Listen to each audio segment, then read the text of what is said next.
یا لکه پښتنو مزاغ سرو چواله ماشوم خبرې کومه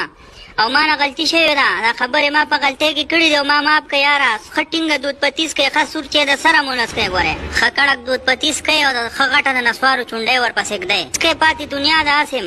تاسو خو زه په شرمونو شرمولمه زه په دې خپله خبره داسې ملامت یم که نه لکه خر چې په خپله کته ملامت ښه بس کوې ما وبښئ ما بښلې خو مه وبښئ ما ته څه پته وه چې تاسو پښتانه دومره روزګار ناست زما دې په توبو توبې ګوره سور چې د سره مونس کوي تاسو خو زما پیمپر په چینار خور کو ظالمانو تاسو خو زه په انټرنیشنل سطح شرمولم زما دې په توبو توبې چې تاسو له به زه ښه مشوره در کومه تاسو ته خو سمه خبره کول د پیر مذهب کنځل کول دي یقین وکړه عمران طاهر هغه کیج باندې بغل چا دومره نه شرمولې لکه زه چې تاسو څومره وشرمولم په سرو چیو باندې تاسو خلکو سره د علي شاه 007 مور ښه پوهېږي کور کې د سرم مه کښېنئ ښه بار ګرځئ چې د پولیس والم ښه وټکئ تاسو داسې نه سمېږئ پرېږدئ چې دا کرونا میخ کي الکه بله ورځ بیا هغلته یار علي شاه 007 ولیده رو وایه ظالمه د دیوالونو م غوږونه یي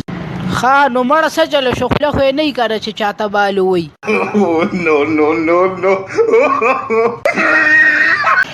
بل یو ډېر یېرېدونکی سړی نو خپلې ښځې ته په غوسه باندې داسې کوي وایي د کرکټ دا چینل ولګوه ښځه ورته وایي نه یې لګومه نو سړی ورته راسي کوي وایي ګورم به راسره نو ښځه ورته وایي څه به راسره ګورې وایي دا ته چې کوم چینل ګورې همدا به راسره ګورم که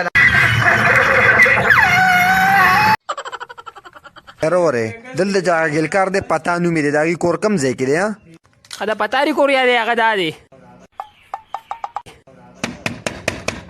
څوکه ترورو پتا شته دی نه پتا خو چا بوتلی دی ما خو یې پتا به زه بوځمه ملګرو که زما نننۍ لطیفه یې واورېده نو د خندانه به مړه شئ ځکه یې خو درته زه اوس کومه نو څه پته لګي که اوس مړه شئ نور کارونه د الله په لاس کې دي خو یاره چېرته لاله د ښځې غم وکه یاره مړه ډېر شی خو دې خو ایسته پسې مړ شوم په ایمان جبۍ مې پسې شوه